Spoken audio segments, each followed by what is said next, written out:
I'm speaking to people in big companies, I'm getting the same vibe. They're thinking, they've already got their eye on their own kind of business or own side hustle because they think, hold on a second, why should I dedicate any extra energy or resource to this when I could be doing my own thing? And you see a team just kicking back. Yeah. Now, obviously, you're not going to walk up to them and just go, get off your asses and do something. That's a terrible way to manage people. Sure. What would you do? Are you ready to jump in? Let's go.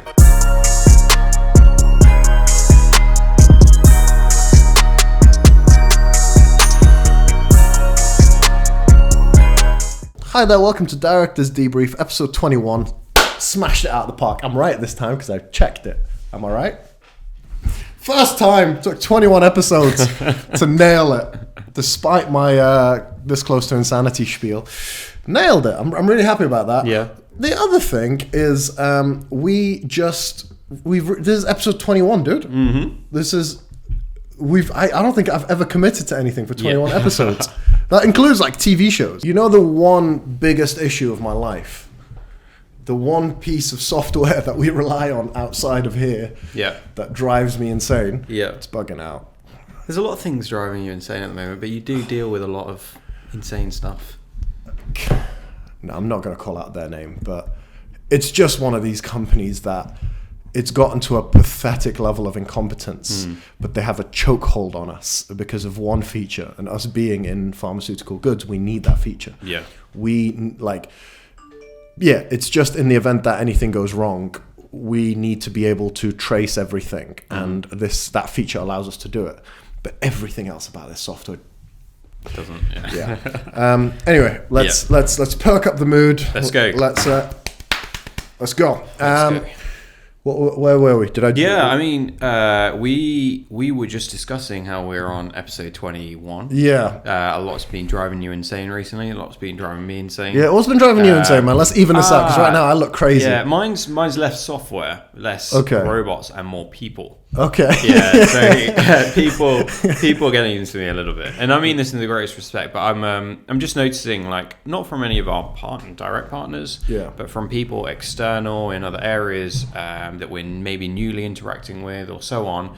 Sometimes I just get this vibe that people aren't putting their full effort in. Yeah. Oh, you mentioned this, and I think we can talk about this. Yeah. You went to a trade show recently, right? As a customer. Yeah. I pretended I was a trader, but it was a customer. Okay. It was so. What I mean by that is, it was a trade show for furniture in the NEC. In Birmingham. But we went there just, kind of undercover a little bit, just looking for our own house and stuff like that. And I was there, right? It was a Sunday. Beautiful show. A lot of great furniture, sofas, beds, like the top of the range stuff everywhere, packed out the NEC.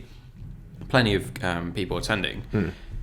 Every single stand I went to, bar one or two maybe, that gave me a little bit of attention. No one seemed interested in even putting in a little bit of effort. It was as if they were there just to pass some time. They were sitting there. There were a few of them together as so imagine a few of us as colleagues. They were just sitting together as a table. You can imagine as someone visiting and looking at furniture myself. I saw plenty of other people there as well. No attention. It really got to me. And I don't know if it was probably allowed or it was rightfully there or not, but I just felt, and I feel now, that people aren't willing to put any effort in their work. Are you anymore. Desperately trying to avoid phrasing it how like Molly May and Kim Kardashian did? Absolutely. Okay. Yeah, because I know that's just going to get zoomed in and then the reel's going to come out. But people don't want to work anymore. He said it. People don't want to put in the work. Look, we all have our off days, right? Yeah. But fine. Yeah, we have our slouchy days. Things just aren't going. But on the whole, like, we're go-getters. Like, this is what we do. And I know it's nothing special about it. It's just what we do. We're ingrained. Like, what's the point otherwise? Whereas I felt these people were on holiday whilst they were working, and they weren't willing to put the effort in. And I feel sorry for the brand at the top that's employing these people, and they're literally thieves of time. Right? They're almost what do you call it? Where you steal something? Thief? But you call so obviously thief, but where a company has to measure that, right? So say, for example, you've got a store like Boots. Yeah. And they lose 10% of their revenue 10% of their stock every day or every week. Yeah, I know in cafes they call it like spillage or like scrappage or something. Right. Yeah. There is a word. Wastage. Wastage, right? There's another word, though, where it's to do with it being stolen. Yeah. But people don't think about it in the service industry, where someone just slouching around regularly, I'm not talking about just on their phone casually or doing this, but genuinely just slouching around, which is what I saw at this trade show. That is the same as an employee stealing some stock. Yeah. Because they are literally actively being like, no, I'm not going to do the work. Yeah. And they get away with it for as long as they do. So maybe I'm going a bit... This is why I'm like, I need to rein it in a little bit. But it really got to me that I was walking around this entire show. Yeah. No one's giving me any attention, anything. And I'm seeing it more and more every day where I'm working with other, reaching out to new agencies or new things and exploring it. And people are in such a relaxed mood. Don't know if it's the weather. Don't know if it's the economy, the cost of living, what's going on. But yeah, it's really infuriating. Do you want to know something? And this is not just because I recently did a podcast with a small business, but I think I mentioned this to you. But I've gone to a trade show, not a trade. Yeah, I mean, it was like B2C. So like customers could go down. It was at the food show back when we ran an e-commerce store that was sort of centered around food, ingredients and cooking and all things alike. We actually won an award. Very proud of that for our site. And what I noticed there was the complete opposite. But it was a lot smaller businesses. For this show that you went to, was it quite big businesses or small? Yeah, pretty big businesses. Yeah. The small businesses, it was crazy how much effort they put in. It was a honey company that I think I still have their business card somewhere. But I was just walking past and they came up to me and they're like, you have to try our honey. Right. Come sit down, let's have a chat. So willing to talk. And like they were out there, they were the ones putting in the work. Yeah. And it was just such a stark contrast between like an employee mindset and it almost makes you think that it's not the individual necessarily. Yeah, it's the structure. It's the structure and their environment. Yeah. And potentially, maybe I was saying, feeling sorry for the brand or the company that hires them, but maybe it's sometimes the brand or the company and its structure that is kind of bashing out any passion or any enthusiasm that they would have for the job. Yeah. On day one, they're enthusiastic, they're ready to go. But by the end of it, they're thinking, well, what is the point? At the end of the day, I'm thinking about this late at night on 11 p.m. when the company doesn't care about me. No one's going to care about me. Why should I be putting the effort in? And I'm speaking to people in big companies. I'm getting the same vibe. They're thinking, they've already got their eye on their own kind of business or own side hustle because they think, hold on a second, why should I dedicate any extra energy or resource to this when I could be doing my own thing? So yeah, it's something that's interesting, and I think we raised this earlier, that it's how do we make sure that in our own internal company, we don't, whether we are this or we become this, we don't want to be there. Or try and avoid that as much as possible. Yeah, I think there's going to be a lot of leaders that might not want to look down that telescope because they might be very scared of what they say. I think, it's scary to anyone to have a look down, but I'm so glad you mentioned that because that's the theme of today's podcast episode. Yeah. We're talking about leadership. Okay. And this is more leaders that other people will know about. Leaders in the public eye. Business and all sorts. This could be sports too, because I have a lot of sports references that I want to use. Yeah. But those leaders and their attributes and things about them that you really, really admire. Yeah. Have you had a chance to think about it? Has anything? Yeah, a little bit. Obviously, the most common ones come to mind. Yeah. But yeah, I look at it differently because there is no one type of leader. Yeah. There are different types of leaderships, different types, so on. But I was thinking more generically rather than certain examples that you wanted me to look at. But how about you take it away and I'll get started. Yeah. And then we can go through that. A lot of mine tend to stem from motorsport. Okay. Huge motorsport nut. And I'm one of those crazy ones who'll stick around after the race is finished. And I'll watch the press conferences. I'll watch the things. I'll watch the behind the scenes. I'll do reading on these individuals.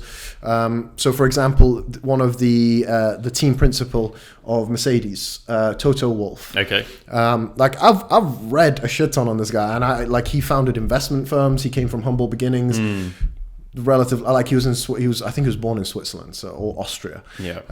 But he set up his own investment company, made it huge, and that's what gave him the funds to like buy a majority stake in a Formula One team, move through the ranks. But the one thing that I admire about him is that you might perceive this as he's never happy, but he's never content. And this is kind of a dangerous thing. Mm-hmm. But even when they're winning, the only thing he can talk about in interviews is we cannot let up.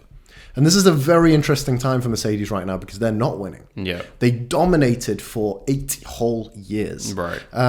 Like 7 consecutive championships for 8 consecutive championships for Mercedes. Their driver lost 1, so 7 consecutive championships there. And every time they talked about him, he was like, yes, of course, we're going to pat ourselves on the shoulder here, but we can't let up because the competition will catch up. We've got to find the next thing. We've got to keep moving. I always kind of admired that. And the only other motorsport one that kind of springs to mind is Red Bull's sort of ethos. A lot of people are very critical about Red Bull because there's a common joke that they've ruined so many drivers' careers. Because if you're not performing, they just dump you. They just leave and push you away. Sure. Now, that's a very negative thing, and I don't think that should be like applauded or celebrated. But as a concept, if you think about only the best makes it, this is a team that has been has gone from not necessarily being... It takes a lot of money and time to become a successful Formula One team. Yeah. It takes even more time to be consistently successful in Formula One. Sure. And these guys, I think, bought out another Formula One team in 2007, very unsuccessful one, and just went from 2005 maybe, strength to strength to strength, and have consistently, since then, been fighting for championships. And there are teams that have been in the sport for like 12 years now, and they've barely scored a point, like a single point. Right. And these guys from the get-go, and they have this ethos of like a driver didn't perform for half the season. They just paid out his contract and got rid of him and got the next one in line. That with people, I don't believe in, and you'll know this. I always believe that you should work with the individual. But in terms of aspects of a business or aspects of like that software I described that's driving me insane. Yeah. If it didn't have that chokehold on us, you better believe I would have got rid of it within my first week. Right. Like, there's just certain things and components that, like with people, you can work with them. You can't work with software. Yeah. And again, just coming back to that mentality of only the best makes it through. Okay. That's the only thing that you should be working on. And that's the stuff that isn't good enough. You should either be bringing up to be good enough or get rid of. Yeah. Okay, so in terms of Mercedes, you talk about the leadership style and things. Is that something you think is, so them kind of almost saying, right, this driver, have I got that right? The driver's not performing well, out? No, that's Red Bull. Red Bull. Yeah. Okay, so they came into the scene. But Mercedes take it in what kind of aspect? Mercedes, the thing that I really like about Mercedes is the constant striving for better. And this is kind of needed in Formula One, but it's the fact that once they won like 6 or 7 world championships in a row. Once you get to that stage, it is really easy to become complacent. Yeah. It is really easy to get cocky and think, yeah, we're the best. And like, there's nothing wrong with saying you're the best, but you got to actually be doing something. You can't say you're the best because of the last 7 years. Yeah. You got to be the best because you're still winning. Yeah. That's the only thing that matters. Do you think as a leader then, you often have, when your team is celebrating or something goes right, you unfortunately don't get to celebrate all of that because you're already thinking of the next chapter? Yeah. Do you find that with yourself? Like, yeah, I mean, you and I both find that. Like, in the midst of everybody's celebrations of like Q4 here, like we have daily briefs and we have like, sometimes we get together and stuff and talk about how good Q4 was. We're in e-commerce, man. Q4 is always good. Yeah. So like as Q4 starts to ramp up, you and I are always talking about what happens in Q1 next year. So you do miss out on a bit of that, but it's the only way forward, right? Yeah. Once you can't celebrate Q4 at the end of Q4 and then start. You can't plan. Sorry, you can't plan for Q1 at the start of Q1. There's just no way that's possible. Yeah. So when we're going back to the Mercedes leadership style, sorry, who's the leader's name? Toto Wolff. Toto Wolff. Yeah. Badass name. Yeah, it is a badass name. So when he's seeing his team champion win things and stuff, maybe in the first year, maybe in the second year or so on, he was already thinking. He already had one eye on the next season and so on. Yeah, have I got that right? I'd say so. That's pretty accurate, and it's hard to say that now because they were very, very strong last year, and they're not that strong this year. Yeah. But they are still showing this sign of like this hunger to be back at the front. Sure. And I think. And do you think that's coming from the top? I think it has to. Yeah. I absolutely think it has to. And sorry, their first 3 years in Formula One were really unsuccessful. And a lot of people said it's because they had too many people in management. And so one decision would take way, way too long. This is something you and I feel very passionately about, of decisions have to be made quickly. But when he took over, there was this huge shredding of the upper management. There was just this streamlining. And so I think management has a huge influence on that team's performance, massively. Yeah, absolutely. And I think it's an interesting thing that you've said there of they're now in a position where they're not at the top. Yeah. And so I always find with leadership, so I think it was, I'm going to say his name wrong, Howard Schluch, the Starbucks guy. Yeah. Ram, can you look that up, please? Yeah, so we'll get that accurate. But he said a really interesting thing. He goes, when everything's going right, again, I'm paraphrasing his quotes, when everything is going right, it's insanely easy to be a leader. Yeah. Everything's going right. You're the man. Everyone's championing you. There's nothing. Howard, what's the surname? Okay, so it was difficult. You're not alone in trying to pronounce it. Let me. Howard Schultz. Yeah, he's the one he's the one that became. He was the original founder, CEO, whatever. Yeah. I don't think he was the founder, but he was the first guy in. And then he set it up, left as a CEO, came back as a CEO, went all through the good and bad times that Starbucks have had, which surprisingly they've had a lot of bad times as well. I didn't know this. But he goes, when the wind is in the face, when the wind's coming in your face, which is essentially what he's trying to say is, or is it when the wind's in your back? Not really good at this paraphrasing stuff. But what he's saying is that is the toughest time to be a leader because suddenly all eyes are on you. Yeah. And they're the moments that people forget. Question you question yourself, and so on, and that's where your true leadership comes out. We've seen it, right? Where the good days, it's so easy, everything's going right. But when things go a bit against you, the pandemic was a perfect example. March 2020, April 2020, things were tough, right? It wasn't necessarily up to us, but things were going in a different way, and that's where the true tests come, where you have to test your leadership. And I think that's what you're saying with Toto Wolff. That things are tough at the moment, and this is where people are questioning him. All eyes are on him as a leader, and the true leadership comes out now. Yeah, I think the kind of person that he is, I would imagine at the end of this season, they're either going to be in a stronger position or he'll leave. Yeah, and I think that you're right. All eyes are on him. And so I'm very curious as to what happens at the end of this year. What would you say? You're in a similar position at the moment, right? Where things are not how they used to be. The heyday is gone. The heyday's past. What would be going through your mind? Okay, so you have to consider the reason why they're not performing as well, and that is a huge regulation change. Okay. So they have been essentially building on a very strong platform year on year on year. Right. So their 2015 car was super good, and they made incremental improvements to get to 2016. From 2021 to 2022, all of the regulations were overhauled. Right. And so you essentially, all the teams almost start from scratch. Some money and resource aspects. Mercedes has a lot of resources, and that's why it was able to stay close to the top, but not actually at the top. I would start to consider to me, a lot of it will boil down to the car. And I would start to consider what the potential of this car is, because that's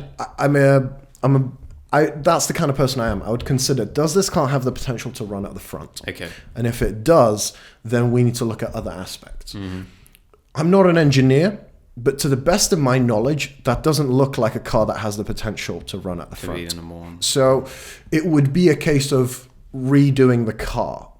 And that's the regulations aren't changing next year. So that would be a good idea to change it from now and keep developing on that. Yeah. And if you're going to be doing that, you're going to have to look at management. Or does the management need to change? Yeah. This is something a lot of teams go through on a regular basis, and something that pisses me off, if we're talking about bad examples of management, is Williams. Formula One team. They've been at the bottom for 6 or 7 years now with a great heritage. This team was notorious for winning, constantly innovating. Yeah. I believe they invented like the best traction control system that let the car run away with victories. And then it was prohibited and it went downhill. But they didn't change the head designer. The designer of the car that had failed for like 6 or 7 years was still the head designer. I think that fact might be off by a few years. But nonetheless, I think... I'm going to get his name wrong, and I don't want to blame somebody else. But the fact that he was in that position for so long, and I'm really sorry to say this, but the owner of the company, and the founder, Claire Williams, didn't do a good job for many, many years, and yet she stayed on. And now that she's sold off her shares of the company to somebody else, the trajectory is going back up. And so that's why I would look at the potential of the car. And if the car has potential, then we work. Yeah. If it doesn't, if the car requires an overhaul, I would start to consider a change in management. Okay. If you need a completely new direction, the people that are going to lead that push are the managers and the leaders of the company. Okay, so what I'm gauging from that is when the wind's on your back and everything isn't going your way, and you're in your tough times, your method to this and what you see potentially the best leaders doing is firstly starting from scratch. Okay, so what you're saying is when the wind's up your back and things aren't going your way, what you see the best leaders doing and what you envisage yourself doing in that mode of leadership would be to firstly micro-examine everything that's going on, almost start from scratch again, which I think a lot of people are, like you say, as we said earlier, not willing to go put everything under the microscope. It's scary, right? Yeah. They're worried about what they're going to find, especially when it comes to people. Structure and design is one thing. People kind of obsess over that, and they add value to that. Like, oh, we've been working on this certain Formula One design for years, so we've got to be careful. But when it comes to people and structure, that's where people try and avoid the hard conversations and the hard decisions. And I think that's, in the grander scheme, a huge thing that I see with the best leaders in the world, and it's so much easier said than done. We don't see the decisions that some of these guys at the top make when they are with employees of thousands and thousands of people, the decisions they have to make, right or wrong, but some of them that are willing to make the very difficult decisions because they've willingly gone through and micro-examined every part of the business rather than just top line view and saying, we just need to get rid of some people. That's what I see. And I think that then goes to the credit of being willing to be respected, but not worried about being liked. Yeah.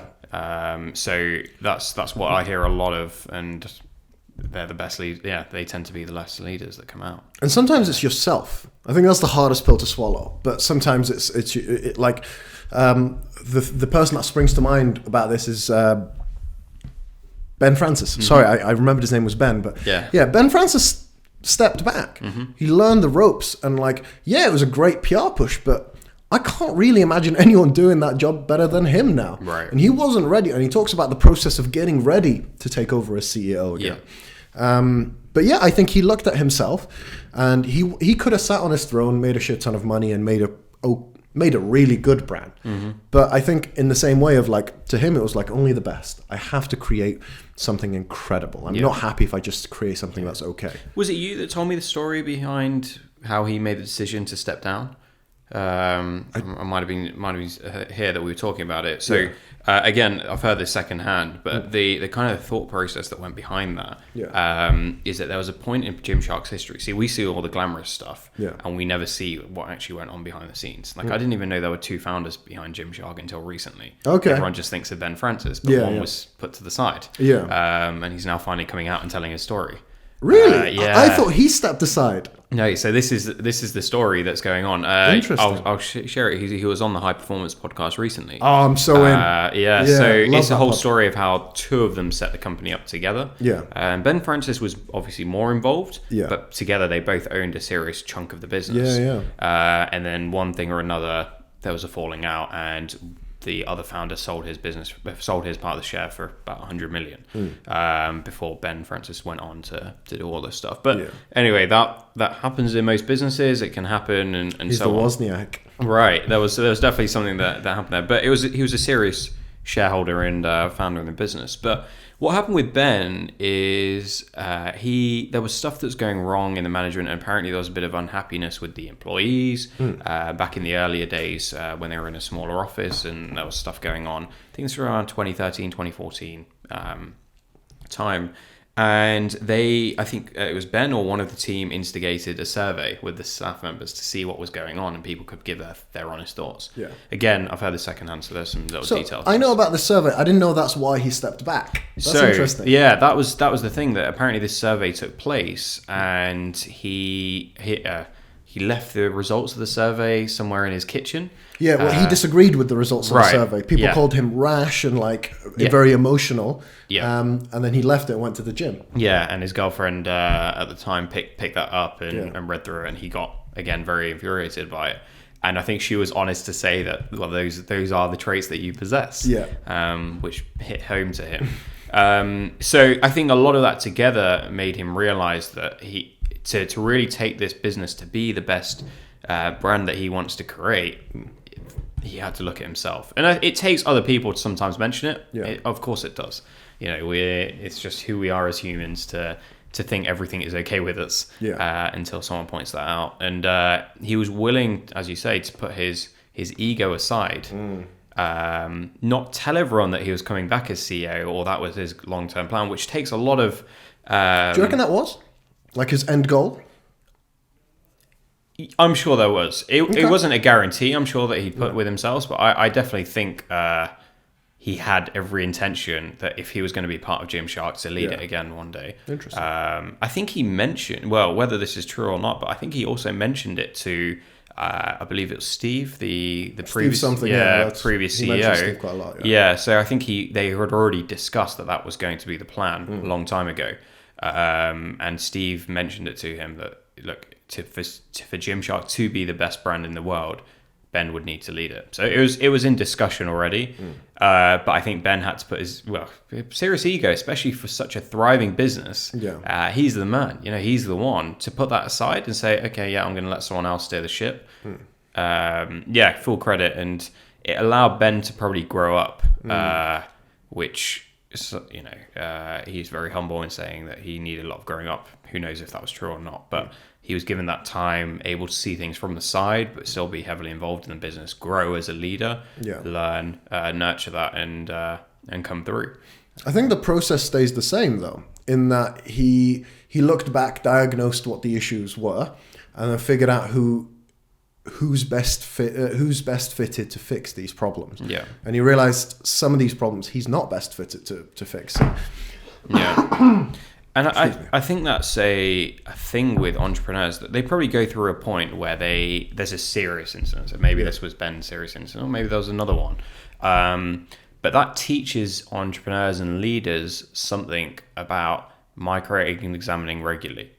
So to avoid it becoming something serious, you try and solve the issue sooner, right? It's to put out the fire sooner, or stop the spark before it becomes a fire. And I think that's what the best leaders do. They, in a healthy way, they continuously micro-examine. So no micromanage necessarily, but micro-examine things to understand how people are, how are they feeling, are they responsible for this, or are other things responsible? And they're willing to make those quick decisions, not necessarily rash, but the difficult decisions quickly, rather than kicking the can down the road. And then the issue becoming very big, and potentially having a culture or a toxic culture in your workplace, a laid-back culture, as we say, in that kind of sense. Yeah. So I think we've come around to a nice little circle here, which is, let's say Company X. You are head of Company X. Yeah. And you decide to just wander through a trade show that happens to... You sell furniture and you're wandering around. Right. And you walk by your company, Company X's stand. You're in disguise. And you see a team just kicking back. Yeah. Like, you sell sofas and wardrobes. And you see everyone sat on a sofa. Now, obviously, you're not going to walk up to them and just go, get off your asses and do something. That's a terrible way to manage people. Sure. But what would you do in preparation for the next trade show to make sure that your structures and companies become resemble what you want your brand to resemble? Sure. Okay, so this is where it was definitely easier said than done when I first had that conversation, because it's like, wow, this is bad. But I certainly, I wouldn't blame those that I see that are laid back necessarily. Not straight away anyway. It could be that they simply don't care, and I would never be able to get it out of them. But I want to understand why they're not incentivized or why they're even there in the first place. So we probably go back to even the initial hiring process. Who hired them? What were the reasons behind the hiring? Was this part of their job description? Was this expected of them? What sorts of traits do we look at? So that would be really where I'll start to look at things as a whole. Within that team, do we have senior members there as well as junior members? Are the senior members also acting in the same way, or is it just simply the junior members that are being laid back? If so, then we have a management issue, and so on. And I'd look through that whole scenario as to have we hired correctly, have we got the right culture, and so on. And I mean, there's a lot to unpack there. But what would you do in that scenario? It's very interesting that you would go. What would I do? See, I wasn't there, so I don't know quite how lazy these guys were. But that's quite interesting that you would go back to all the way down to recruitment. I don't actually know what I would do in that scenario. Because my whole theory of diagnose, find the direction that's going to fix the problem, and find the people, that's the recipe, right? Yeah. Diagnose, find the problem, find the direction you need to head in to get to the solution, and find out if you have the right people in place to get you there. Sure. That's the recipe. So if we try and apply that to that situation, if we diagnose the problem, we've got unmotivated workers, probably low sales, it depends on the root cause. The root cause would depend on the actions needed to take there. If it's a lack of salary, then that's a big discussion. Yeah. People act like if you just up those people's salaries, they'd be out hounding you and doing that. I really don't think that's the case. I think you can be demotivated whilst getting paid a shit ton of money, and you can be demotivated whilst getting, and the vice versa. You can be very motivated on very little money. You can be very motivated on a lot of money. It's also quite rare to have an entire team demotivated by the money. Yeah. Because you can have one or two individuals necessarily, but to have an entire team still operating, still turning up, but demotivated by money, that's quite rare because simply there are other opportunities out there, and that's an issue in itself. So you would go back to hiring. I think I would do. I'd hire an external company to come in and do employee satisfaction surveys, because I don't think you can do those internally. Everybody would be very worried about what they would say. Sure. And there are companies that go out and do this. I've actually been doing some digging, trying to find some for us. So that would be very, very interesting to sort of hear the honest truth and what can be done about it. But to be honest with you, I'd kind of, and this is bad management, expecting the answer before getting it, I'd kind of anticipate that it would boil down to the leadership. We said this in a previous podcast, but it is up to a leader to make sure your team's motivated, regardless of what their motivation factors are, regardless of what that is. Yeah. That's why you have leaders in these bigger companies. So we can blame the bigger companies, but a big company, one of the big problems that they might face is a lack of motivation. And something to fix that is management and leadership, somebody who can look after their team. Sure. And it is their responsibility. And so to me, that's where I would look first. And I would try to look objectively, but I would make some assumptions. Some assumptions would be like, why was this person put in that position? I always come back to this. Is it because of time served, or is it because they showed leadership qualities? And something I've seen in the retail industry, and actually pretty much most industries, is people get promoted because of time served. It's not because they showed the attributes needed. Like, ask anybody what they want their career to look like. They want to go from working for a manager to becoming that manager and then beyond. Right. That's what most people's linear career ladder looks like. Yeah. But in actual fact, sometimes a sideways step could equal the same pay rise you would have had if you would have gone to management. But actually, you'd be a lot more fulfilled if you moved to something that's a lot more creative based or a lot more numbers based. I think, to me, from a distance, and I have none of the facts, if I had to assume, the companies you saw there, the people were being promoted into management because of time served, rather than that's the skills they showed, or those are the things that make them thrive. Yeah, it's such a common thing though to to progress in your career simply because of time served. All that really shows is either loyalty or the fact they had no other opportunity. But it's very little down to. It's hard though, because I think loyalty deserves rewarding. It definitely does. But I think it deserves a different kind of reward, not necessarily title. Or management structure, because that's a very different thing. That automatically means that because you've been loyal, you're a good leader, as you say, and that's furthest from the truth. I also think that the issue with that, as well as time served, stops new ideas or fresh thoughts going into higher level management. I see it with some companies where you have a lot of intelligent people at the top, obviously, that have worked their way through the ranks. But the issue is, especially in more innovative industries, they don't understand it. It's simply that, because they've not had to. It's not been in their range for a while, but the leadership at the top is lacking anyone to be able to think in that mindset. And again, it takes a certain kind of company to realize that and bring someone in that has that expertise and that thing. And I look at an innovative thing like e-commerce. A lot of companies have neglected e-commerce, even though it's been around for a couple of decades now, simply because they lack that understanding at the top, and they've neglected it, and they're not willing to bring that expertise in. Do you think anybody is scared? Senior members of staff would be scared to bring someone in new because of what it would look like to the rest of the team, that they didn't. And this boils right down to the whole time served thing, because somebody thinks, I've been busting my ass for 5 years and you're going to bring this newbie in. This happened at a company I worked for, and like he was good. He was a good leader, and people were really, really upset because a lot of people that had been there for a while had applied for that promotion. And I think he got the job because he showed the skill set. And they didn't get it because they didn't necessarily. But it hurt morale. I think that team was far less productive for a while because they thought they were worthy of that position, but they didn't get it. And so it's this weird like catch-22. Of like, you need to bring people in with fresh ideas. By the way, I 100% agree with you on that. Fresh ideas are amazing. But you don't want to kill the morale of people that feel like that are already there. But how do you do that? I think you have to change the way everybody thinks about everything in the world. Like, you cannot feel entitled to that specific promotion because of time served. You need to think, I have the skill set required to do that job brilliantly.